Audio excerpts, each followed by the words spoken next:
My name is Charles Harrell, and I work for the Veterans History Project. Today is February 12th, 2005. I'm here interviewing Mr. Lawson Schools. Mr. Schools, can you please tell me your full name? Lawson Pearson Schools. And what is your birth date? December the 22nd, 1923. And your current address? 32 2nd Avenue, Kilmarnock, Virginia, Lancaster County.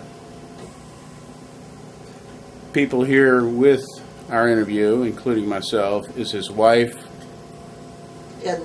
Edna Schools.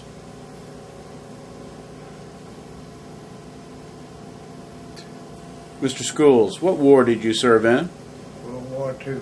And what branch of service? United States Marine Corps. Can you tell me your battalion? 2nd Battalion, F Battery, 10th Marines. Regiment. 2nd Marine Division. And what was your rank when you enlisted? Rank was private. And when you were discharged? It was corporal.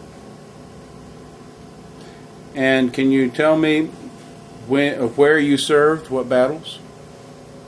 In combat was Tarawa and Gilbert Island, Saipan and Tinian and the Marianas Islands, and Okinawa in the Western Pacific.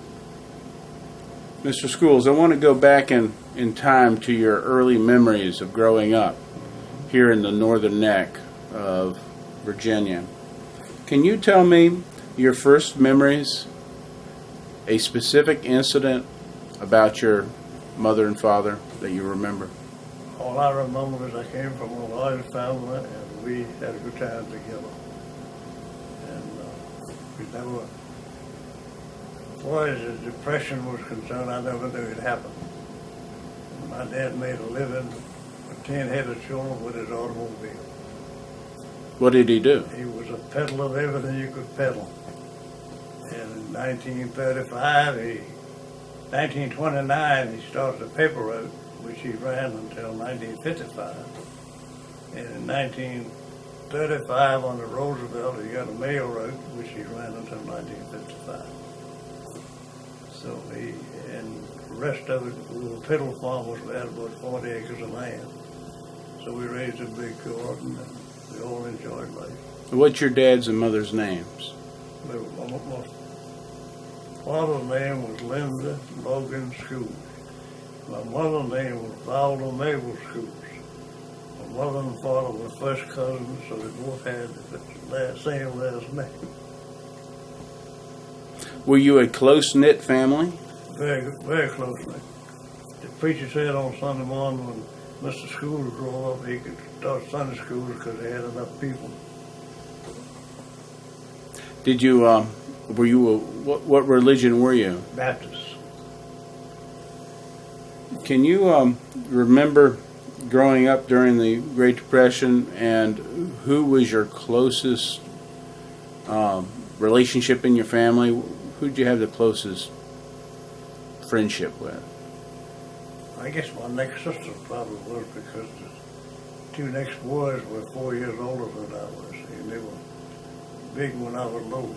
My sister in Baltimore probably was my closest one of the brothers and sisters. What was her name? Her name was Lucy Schools. Lucy Arnetta. Arnetta. Can you tell me something you did special with her? Other than just being buddy-buddy and not tell on each other. How about the younger children? Were they much younger than you? Well, there was 2 years between all of us. So my problem was I aggravate the younger ones and I get in trouble, see. Did you go to school and graduate? I went to the same school the whole 11 years that you had in those days. You didn't have 11 years. I wasn't supposed to go to the school when I started. I was supposed to walk 6 miles to grade school, but the bus went by the gate, and I was the youngest one, so all the rest of them were going to the high school, so I went to the high school too. I bucked his sister. Was there any one friend that you made in school that was close to you? I had a friend that was at church with me and school. He was behind me in school. I also seen him on Saipan, and he was with the B-29 as a mechanic. But we were buddies all the way through life. What's his name? His name was Brit. He's deceased. Oh. Yeah, his father had a stroke and was confined to a wheelchair. So on Sundays we'd sneak out and preach and go home to be with his dad. That was our excuse for it. So I got to stand and preaching a lot of times at church. Then my pastor would pick me up on the way home.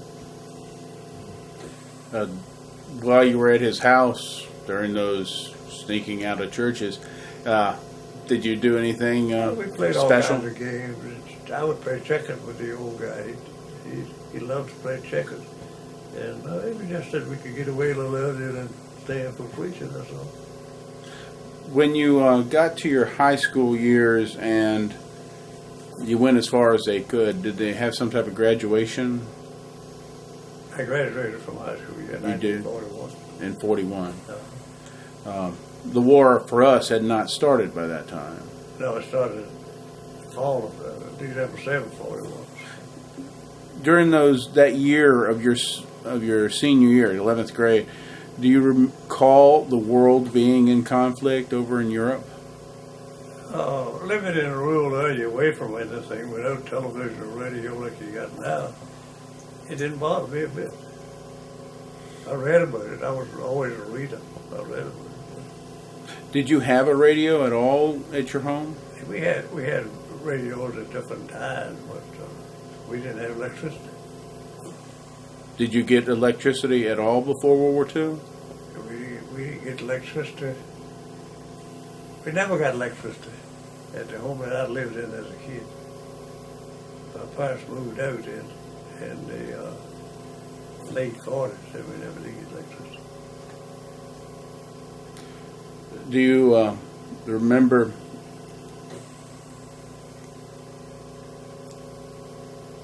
how you felt on December 7th, 1941, when you heard about the attack of Pearl?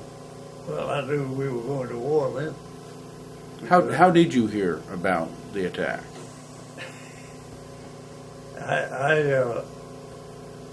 Of course, the draft had already started. I think it would be back in a year. It started that fall, right? So I'd always told everybody I wasn't going to get drafted. And I didn't get drafted. I said when I get my first paper to go military, I was going to enlist in some branch of service. I'd always said that. And I did. So you were not drafted during the pre-war draft? No, I never went to the draft board. The only time I went to the draft board was when I came back to record my records at the courthouse.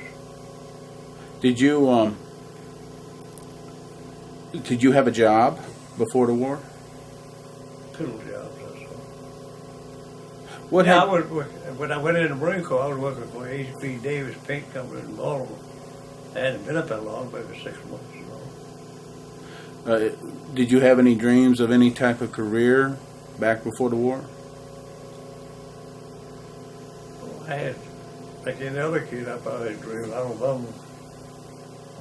How did you end up being at the paint company in Baltimore? At one time, at that time, I had 2 sisters in Baltimore. At one time, I had 6 sisters in Baltimore. And that was sort of the way it all moved that way. I don't know why. I still have 2 sisters left. But I enlisted in the Marine Corps at the post office in Baltimore, all by myself, at 18 years old. You waited until you were 18? No, I had to come. Well, I had to come back and get my parents to sign my enlistment papers. My parents had to sign those. You mentioned that you didn't enlist, though, until almost a year after Pearl Harbor. That's correct. About over a year, really. No, almost a year. What did you do during that that time from Pearl Harbor until you're enlisted, did you worry about being drafted, or were you encouraged? It really never bothered me. My brother went in February of 42. And I seen him one time at E.P. Hill up at Bayou in the summer of 42, moving from one camp to the other. He went in from February to November ahead of me, and I went overseas before he did. Did he go into the regular Army? He went into the regular Army. He served with Battn in the Battle of the Boys. He passed away last summer. Do you remember before you joined the Marines what he talked about his experience in the Army? He never was home at minutes. He only came home at one time. They were stationed at APU. One of your older brothers, though, substantially He was 4 older. years older. About 4 years old. So you never got a draft notice at all, even in 1942? One telling them what my class to come up and be classified or something like that. That's when I went involved and joined up. Why did you pick the Marines? Well, my brother was in the Army, and I went down to join the Coast Guard. I went down to join the Navy, and never did stay and fill out all the rest of the papers. So this morning I was by myself, and I said, I'll take the Marines. That should be different. Had you gone down to the Navy and the Coast Guard with other friends? I went down to the Navy with my dad to Richmond, and soon after Pearl Harbor. But we didn't get through the procedures, and then after that I put it off. I don't know why. Did your dad have to register? He would have to sign for it. No, he would have. He would have to. How much older was your dad than you were?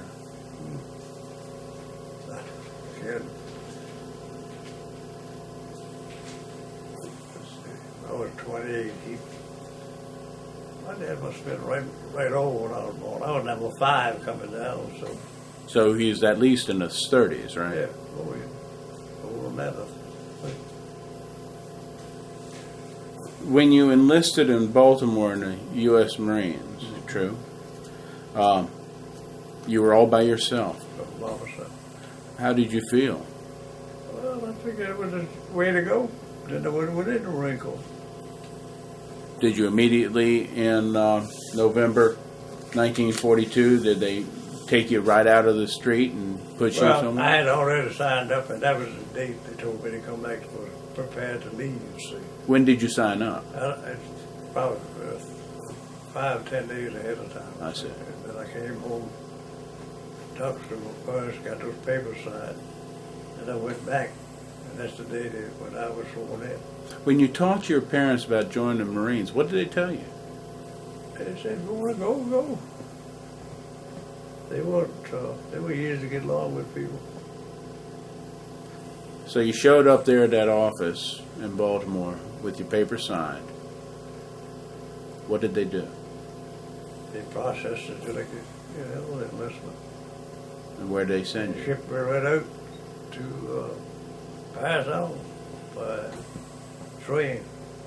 Had you ever been that far away from home Never before? been on train in my life. Never been that far away from home. How was the trip? It was fine. When you got off the train Got at off the train Paris? at Port Royal, South Carolina, took a bus over to Paris Island. Marine Corps bus. And what was your first impression of Paris Island? My hands were in my pocket. I had to pull them out. He said, get your hands out your pocket. I said, it's going to be right rough. Was the instructors loud and yelling? I never had any problem, and I give up not having any problem with me. And the fact that I was from a large family and understood being with people. The ones that seemed to have the worst problems that I knew were individuals from individuals. It was just one guy and one in the family. Those are the guys that had a rough time. I'd always been around people. How was your physical build back then? Terrible. I don't even know how I got in that. I was 6'1", weighed 128 pounds. So you were skinny. Like a high vine of coconut tree. So how did you succeed? The little guy that was 4 foot something and weighed 100 pounds. If he could do it, I can do it to break a neck or whatever. During that training at Parris Island, would you consider your instructors fair? We had southern instructors, and because they could say the rhythmical cadence better than people from Brooklyn. And all of mine, except me, were from north of the Mason-Dixon line. And I felt all right, because I understood what he was saying. How was the relationships between you and the, I'd like to say, Yankees here? Fine. Well, I get along with everybody. But he was always picking on him because he had an accent himself, see, in the eyes. He was just different. It's something you had to learn. The first thing you learn, that I learned, and I don't know what the others learned about, was you're not by yourself anymore. You become an interwoven group. In other words, you don't say I no more, you say we. And from then on, it was like that, all the way through the Marine Corps. During those, was it 6 weeks in training in Parris Island? 8 weeks. 8 weeks? Well, it actually was probably 4 or 5 weeks at Parris Island. Can you real instructions? The rest of it was rifle range in New River. Can you describe to me one of the many events that happened to you and your group at Parris Island? We weren't the platoon or the one or nothing like that, but we made it all right. We didn't have any problem. We didn't lose anybody from not being able to handle the phys ed part of the Corps. Was there any challenges that you were able to participate in and succeed that made you feel more like a man? Well, the whole thing was a challenge. In other words, I never had to do this stuff before. Some guy comes and wake up at 4 o'clock in the morning, make you do close all drill out on parade, right? I mean, I never had nothing like it, but it wasn't there. Can you explain to me how you felt when you first got the rifle in your hands? Well, I had very little bit of it, but it wasn't any big deal with me. Well, it was with some people. Was there any big deal in the training that you went through? Other than the fact that you had to learn that you were part of a group. Whatever the group done, everybody got punished for it. So you had to try to help your slow buddies and slow your fast buddies down. Can you tell me one time when your group was punished?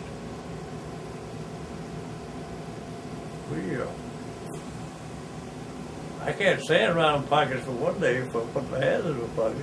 That was so you said fill them full of sand and you stare till we quit for the day. And the whole group did that? No, I hadn't. Just you? Yeah. Because you had your hands in your pockets. You didn't put your hands in your pockets again. No, I quit half-assed.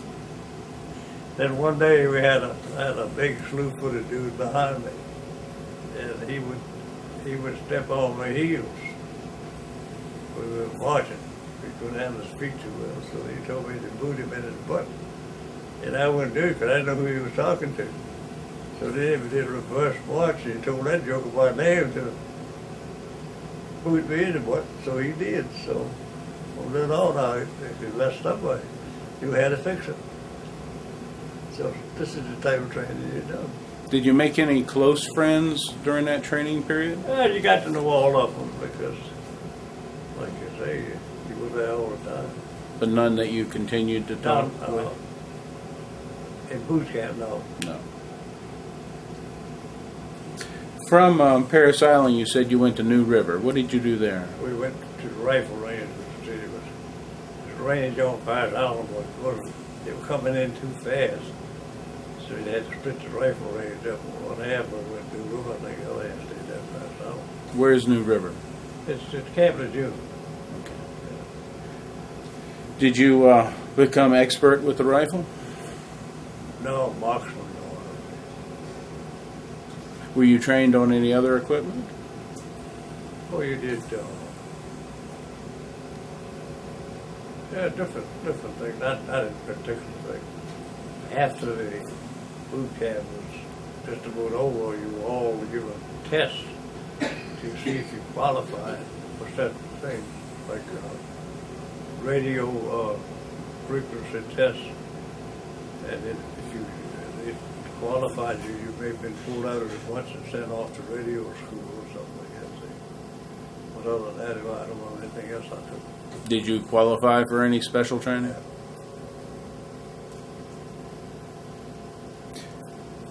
After New River, where did they send you? There was 5 days we stayed there at the camp, and then 5 days we crossed the work on a train and left San Diego. How was that train ride?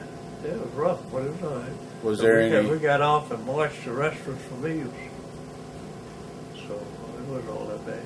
How did the American people react to soldiers? Everybody was real friendly. See, we left about 1,200 of us and went from San Diego to the Samoan, to American Samoa. Then got on a small ship, I guess you call it, and went to British Samoa. And the 22nd Marine Defense Battalion was on British Samoa, defending the island in case some jets had to come that way. And they were our trainers. And that's when I got that MOS stuff. So it was made about, like I say, Private P within the infantry. And the next group went in the artillery, and what was left over were the engineers. When did you learn that you were going to be in the artillery? It was in January of 43, I guess. Yeah, it had to be January 43. And you were in Samoa at that time? In American Samoa.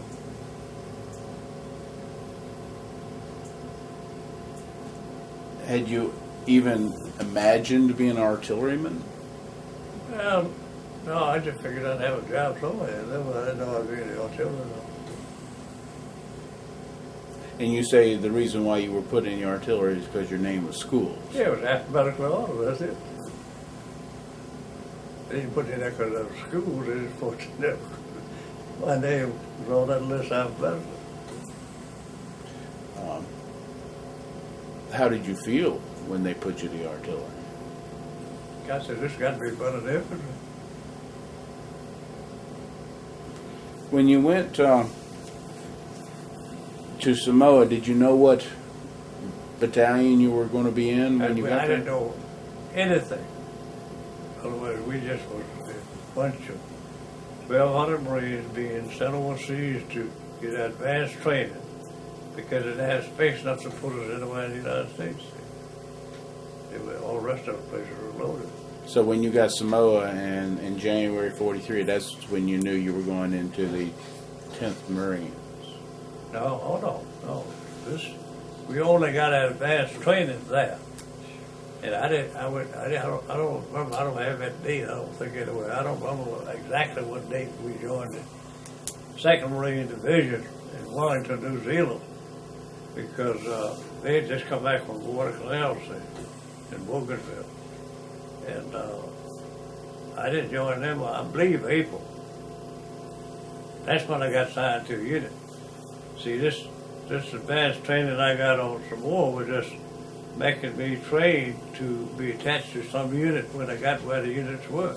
So you weren't in a unit until we were just in the 12th Replacement Battalion. And the whole 12th Replacement Battalion went to resupply, I guess you say, the 2nd Marine Division in New Zealand. In other words, they had come back from Guadalcanal, wounded and sick, and the injured had been taken away from them, and they had to have somebody else to replace them. And we were the first one, we were the first recruit battalion to join them. And big guy That's the big guy in there. See if I can get the button. Let's take off all. Tell me what to.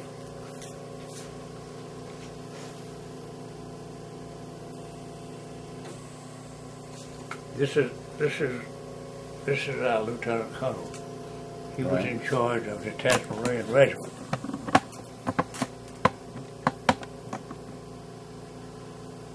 And this is 2nd Battalion, 10th Marines. This is Camp McKay, Paikakarika, New Zealand. Right. There's a 6 months. So I actually trained 6 months. 6 months with that defense battalion. Can you tell me where you are? Yeah. Did you see me? The very end, second from the top? Yeah.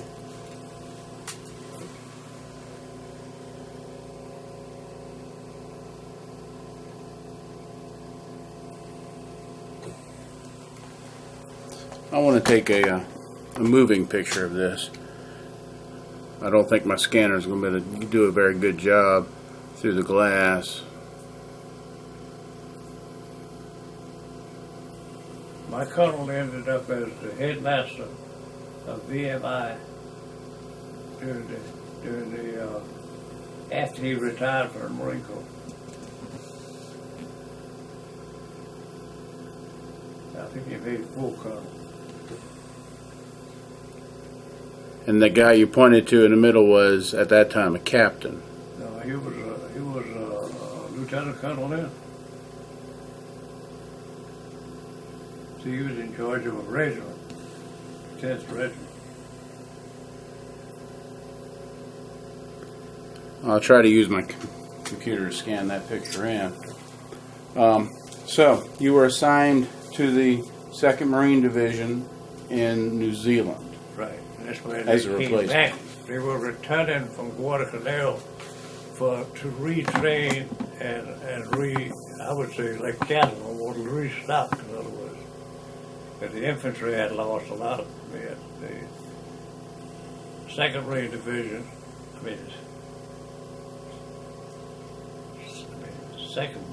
second Marines, the 6th Marines, and the 8th Marines, and the 10th Artillery made up the 2nd Division. And I joined the 10th. You were in the 10th Artillery. Okay. Can you tell me anybody who had been on Guadalcanal that talked to you about their experiences? Adams had long stories to tell, and Adams told some interesting stories. I think we lost, maybe not in the 2nd Battalion, but in the regiment, in the regiment, 10th Regiment, we had lost some personnel in combat action. In other words, the guns blowing up and trucks blowing up going towards the front, coming back from the front. But they didn't talk about it much, but we were so busy training for the next shot. See. They didn't tell you any horror stories that scared you? That stuck with me now. How long did you stay in New Zealand before you went to Tarawa? We stayed there till we left. What is Halloween night? We left Halloween night. 43? 43, going to Tarawa. Were you landing on a beach? Did you land on a beach? No, sir. I was in the artillery. The battle, I think, lasted 72 hours, if I remember right. And we stayed aboard ship. Stayed aboard ship because we had no place to put our guns. They didn't have big enough beachheads because we need 5 miles to fire, see. So we just stayed aboard ship. Did you shoot off the ship? No, no way we could shoot off the ships. The ships, plenty of Navy was there, blowing up the island, yes.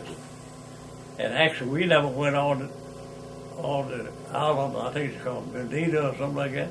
We never went on that island. We went on the next island and set up and got fired across the little inlet. Did you get We any? didn't go ashore until it's 40-some hours after the thing started. I think 2 days after it started. And when you went ashore, how did you get ashore? Well, Higgins boats there. Did you have to drag the guns off the Higgins boat? No, they had jeeps pull them off. But,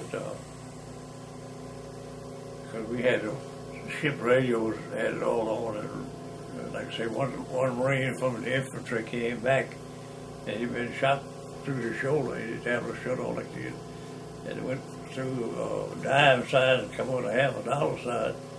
And all he had was 2 patches on it. He'd backboard ship for less than 2 hours from the time he went ashore. See, well, he was infantry.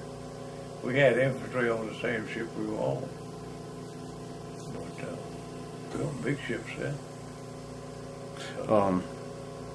Did you see battleships firing their big guns? Yeah, we had a shell going overhead. Can you describe their sound? It's just thunder like boom. But I seen them throw a spotter plane off the back of a cruiser or something, and she threw it right overboard. She went around down. Otherwise, she didn't hit the rate that day, but they got her back up. But she probably wasn't any more good. But see, we didn't have the aircraft carriers and stuff that you had now. And they had the, what do you call it, sling it around off the back of the ship. And of course, she didn't make it hit water rolls. On the island where you landed with the artillery, was there any resistance on that island? And could you see the other island that you were shooting at? In other words, you could walk over that next morning, the tide would get that low. And, but to get us in a range to be able to shoot, see, we had to go over there. So you had no fear of being shot yourself at that time? No. And another thing we had, we were lucky. I think we had asked the period I had to practice the whole war. Did you see the airplanes of ours flying over you? Yeah, I see them strafing the heck out of the land while we were still aboard ship. You could watch out right from the ship. So. Did you see any Jap airplanes? No. Any Japanese ships? No, not that. How about the targets you all were firing at? Could you see where your rounds were hitting? Oh, yeah, you could see all that.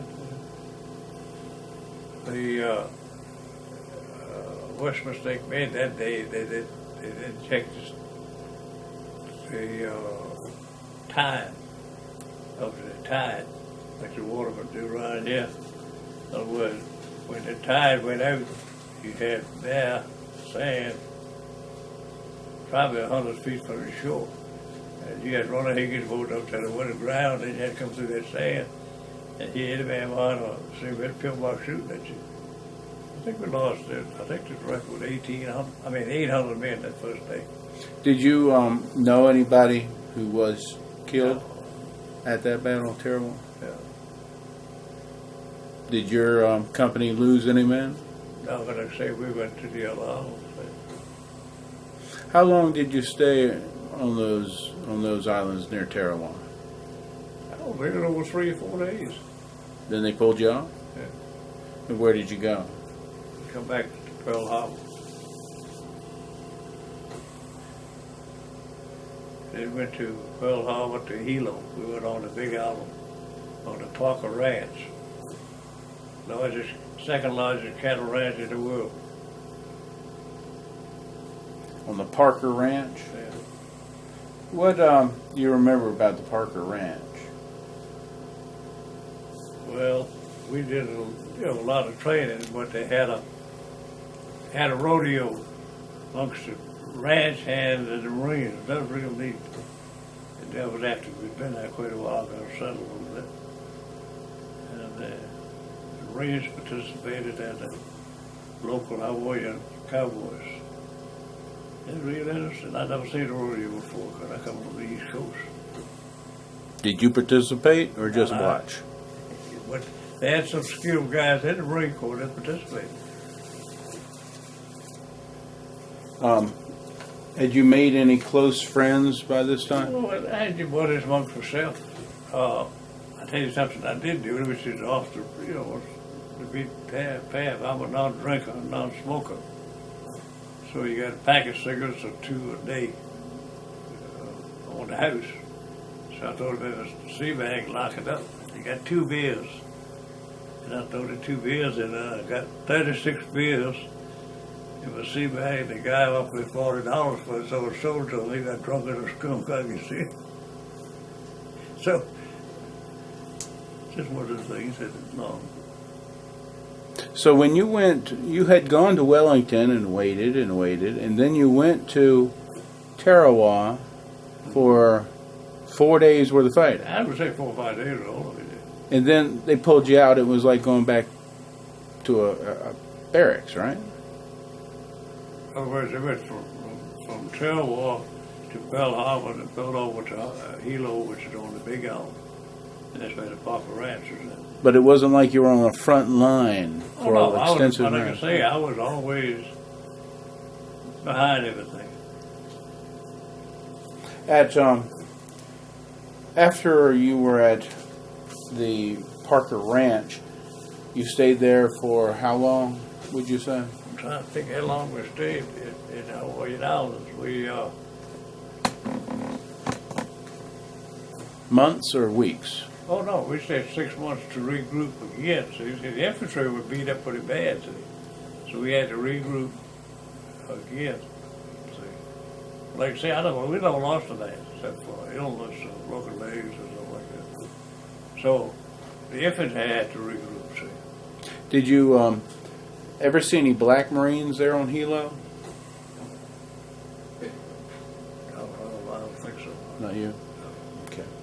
We never worked Tarawa. It's Saipan, but that was until the summer. We were in Saipan same time D-Day, longer than that, but same time, I think.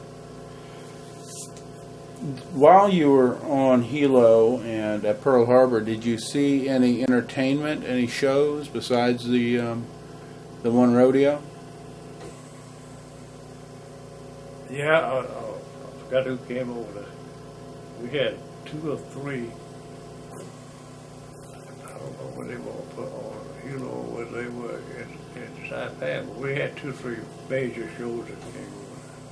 I had interviewed one woman who said she was a singer in the Hawaiian Islands, and she put on a play, including a Japanese play that they made. Years ago, I was in Memphis, but I had one of the movie stars came over, and they had a comedian, but they were like an old Baltimore comedian.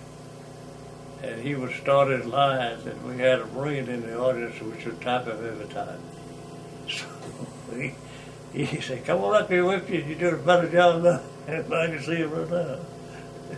And he was good. I don't know where he come from. Like you say, when you got 1,000 people sitting out there, you could come from anywhere. See, I mean, I have no idea what unit he come from, but he was extra good. I think I go there. Was this person Betty Hutton? So far back you remember anyway.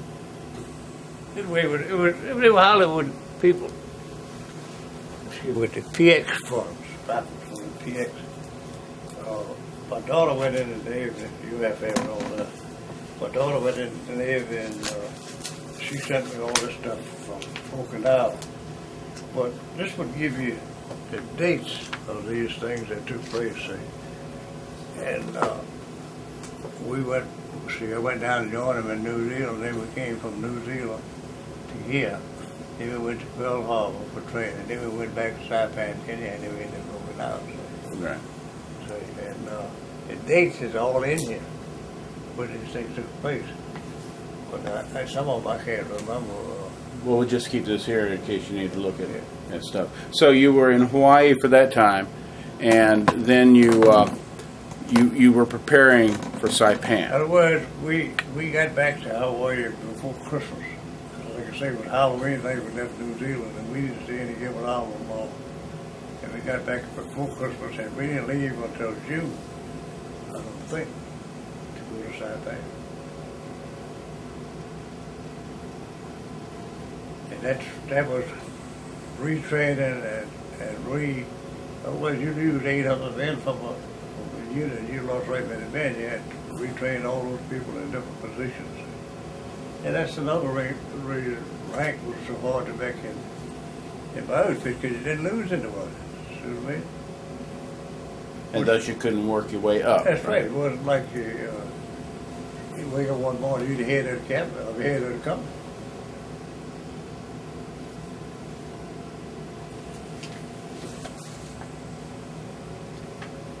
Samoan Marines wore dresses like that. In this book you have here, do you remember any of this happening? Can you remember these scenes from this? Oh yeah. We on Saipan, which is next, we landed and they bomb blasted us. The heck out of us when we landed because they were still encaved in the hills there. But that's not how it was at Tarawa. Tarawa was a quick battle. Yeah, that's right. Now see, that's why you hit it there. See, we didn't even have any camel fight. I don't know which one that is, but that's 10th Marine.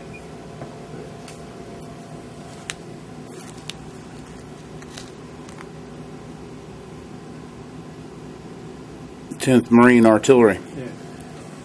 Otherwise, after the Battle of Saipan, and they'd already started building the B-29 bases. The Army had an Army division, and the Marine Corps infantry, including the artillery.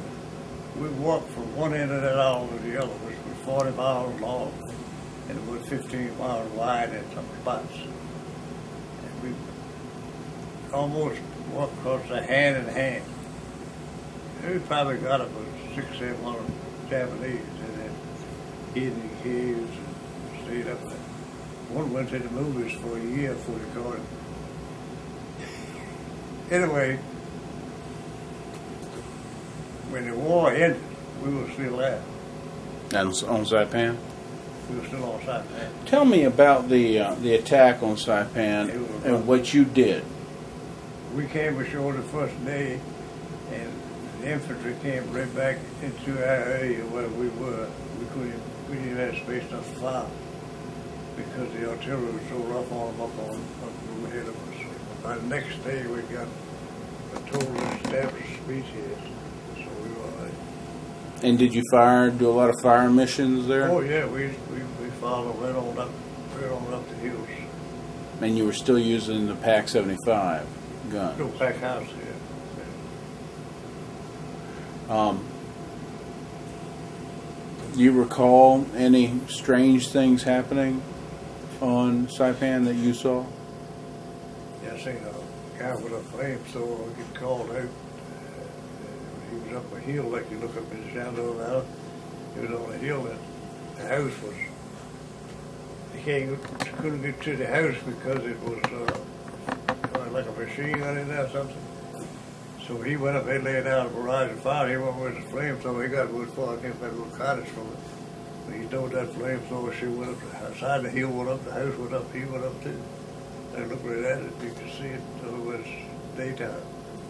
Otherwise, it was ammunition stored onto the house or something. Did you see any of the caves that had been used by the Japanese? Oh, yeah. Did you go into any? Well, yeah, on Okinawa, one island we did. We went in, we set the faces outside because it was raining. We found the next day that was the dead people.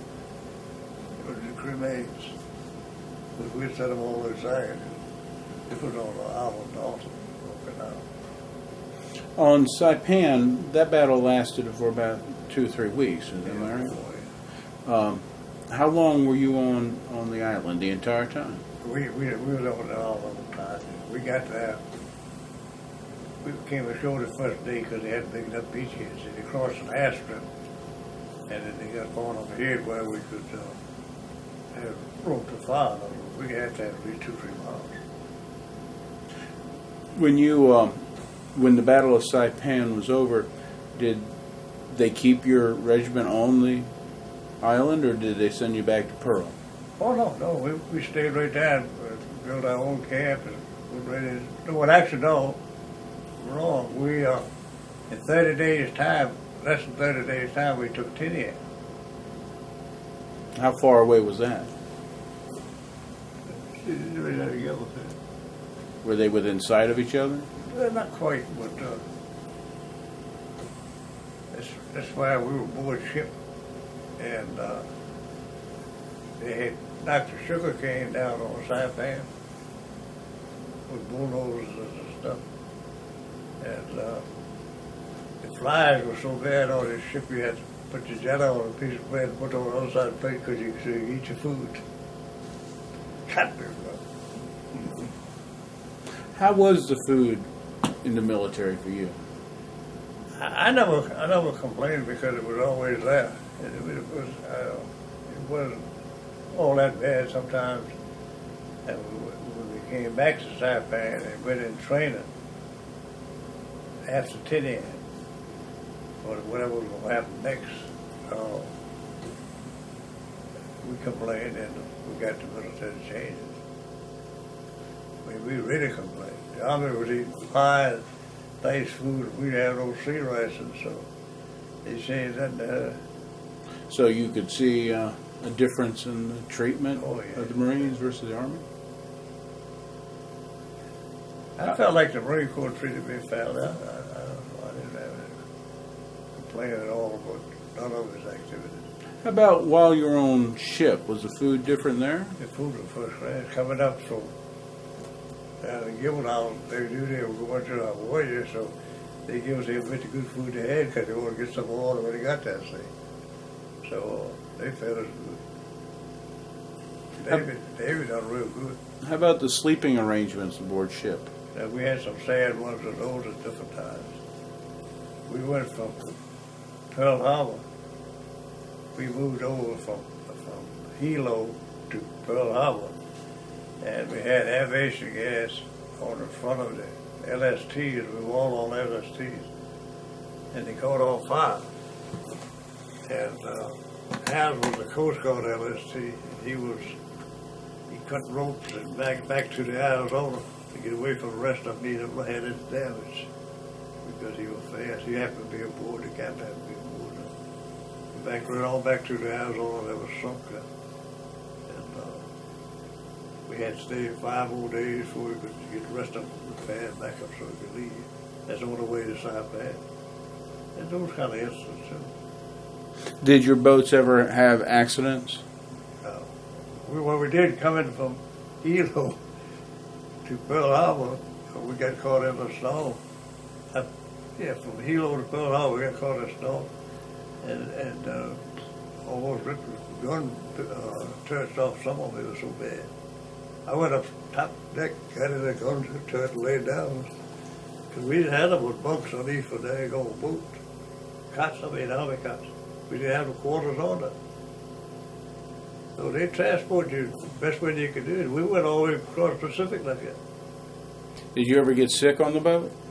Every time. Always. I can get a small boat seasick now.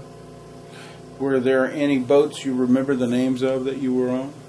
We had what they call the President lines, that the troop ships. There was Wilson and something else. We traveled on that. I went overseas on the Matsonia, or the Matson Luxor line, that had been converted to a troop ship by itself. We went to Samoa, we were on that dude by itself. No escort.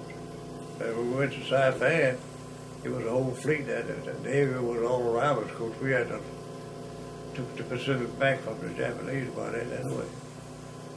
Did you see any Japanese soldiers individually while you were on Saipan? Oh, yeah. Any alive? Yeah. That's the way they picked them up, brought them down there. Did you, were you involved in capturing any? On Saipan and Tinian, how close to the fighting did you get? Tinian, they came down with, we had what they call an airman light, which was usually 500 to 1,000 foot ahead of us. They came down that close. But infantry was behind us, so they just walked right through our position, went up and took care of it. So we didn't have enough to do with it. Did the Japanese ever bombard your position with their artillery? Oh, yeah. Well, not very often. In another replacement battalion behind me, and he joined us in New Zealand also, but he wasn't in my replacement battalion. He was in the same battery I was in. And on Okinawa, we got a flag. See that blonde-headed guy with that long arm and that holy flag? Right. No, this one over here. Okay. That's me. The guy with the blonde-haired guy with the long arm holding the flag, second row back. He moved to. He stayed in the Marine Corps 20 years and retired. Then he worked for the Marine Corps until he got told. Disabled. He died last year with cancer of the lung. When I left Japan, he volunteered to stay one more year. He had nothing to come home for at the time. And he got that flag, we got that flag on Okinawa, and he still had it, and he was up here last year before he died, and brought it up here, and I got a local paper to run an article on. On the attack on Okinawa, were you within the first waves there? Did you land on the beach at Okinawa? We got stuck this time. The 2nd Marine Division went to Okinawa on the American side and made a fake landing. We even got off the troop ships and got in the Higgins boats and circled all around, see. And while we were doing that, the invading outfit came in from the west side, from the China side. So we packed that stuff back up on the boat. We come on back to Saipan. But General Butler got killed. Not before he got killed. General Butler was trying to take a cliff, and they were all cooped out. So they called for a brigade. And they sent a brigade from the 2nd Marine Division. And we were the artillery battalion that backed that brigade. So we went back to, I think it's Naha. I think that's the town on Saipan. I mean, on Okinawa. We went back as a brigade and took that cliff. So the next morning, they didn't think we took it. So he come up there to see what was going on. That's when he got killed. Now, we were 5 miles back down the field for the artillery. So all this was done by the infantry. And so I called it a bastard brigade. I don't know, it's just was a regiment, the infantry, and the battalion artillery. We just got picked. So that was my Okinawa campaign. The first was fake, and the second we went as a brigade. And you didn't land on a beach there. How did you get on the shore? Oh, the time we went back, see, they had established headquarters. I mean, established beach for the land on. But they were way down there in the arms. So you landed and then you Otherwise, were trucked. Okinawa, they were clean down on this end. See, they already taken the northern part of the island. This was the southern part of the island. And they needed some help, so we went back and gave them a hand. And that just happened to be the unit they got attached to. After that taking of the cliff on the southern part of Okinawa, what was your job? We stayed until the end of the thing. Then we come on back to Saipan, and it wasn't too long after that the war was over. After Iwo Jima was in. We just stayed there with that 30 days. It's all in there. In Okinawa? Yeah. We went there twice. The first time it ever landed. Right. The second time we went back as a brigade to help them take a clip. And would you say you were there a week or a month? I'd say 30 days we probably took care of all of it, traveling alone. Actually, the time limit is only 1,000. The airplanes that dropped the atomic bomb, did they take off from the Saipan, Marianas? I think they took off on Guam. That's what the rules say is. But you didn't know about it at the time. The only time I knew something was getting ready to take place or something had took place is the airmen wanted about $100,000 over over 30 days. But the Air Force would come over to the Marine camp and offer you something was going on. So they were betting what take bets because they knew what they had done or what they get ready to do. When did you find out that we had used the atomic bomb? Well, we hadn't going out of there every night to take a train going to Wellington. We knew they were going up and we knew what they were doing and they were big enough they were doing it. Were you on Saipan when the atomic bomb was dropped? Oh, yeah. We were back from Okinawa there. When VJ Day occurred, what was your feelings? Hey, no good. I think everybody was sort of happy. How about when victory in Europe happened, the earlier May? Was there any celebrations on Saipan? Yeah. No. So you mentioned that you went into occupational duty. Can you tell me about that? They said we're going to send the 2nd Marine Division up there so they'd be there for occupation. So we went to Nagasaki where it dropped the bomb. If we get to the harbor, that's where we went to an old Air Force, Japanese Air Force base. Can you tell me what you saw in Nagasaki? You could see, well, the destruction had taken place. Yeah. But I'd say this was 15, 20 miles down the road. You could still see it all of that. What was your impression of the Japanese? I really didn't have to, they were all right. They didn't bother them about it.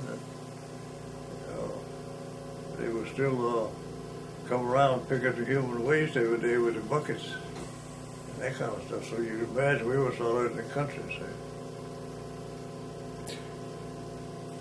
When you came home after your occupational duty, how did your parents react? Take them to see me, I guess. The thing that didn't bother me, the thing that I seen just looking was everything looked so much smaller. Even churches, buildings, and after you've seen all the rest of the world, I guess it just looked so much smaller. Did you lose any relatives in the war? Being killed in the service? No, I don't think we lost it. Did you see a lot of death and destruction? I would say yes. I seen a flamethrower had a man come to the back door. He pulled up a paper van and flowed it down the steps. Most of these pictures are just those kind that they sell you, Like this is down there, we didn't. I don't know why in Hawaiian Islands we didn't have cameras to take some pictures. That's New Zealand. That's you and a friend? Sure. His name is Schultz. I'll give you that one. Is there anything else you'd like to add to our interview today? This one. See, these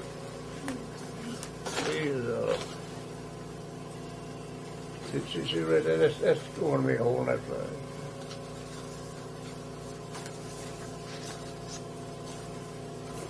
This is on Tinian. I can't find myself on there. I may not have been there. I was a volunteer for work details to get out of the way. I took them up and made it different times. I mean, copies of this one. This is when he was staying in Japan after I left. Well, this one you can pull out pretty good, see. Okay. But I had, but those things you could buy them at the PX. They sold them and Well, thank you very much for your recorded interview.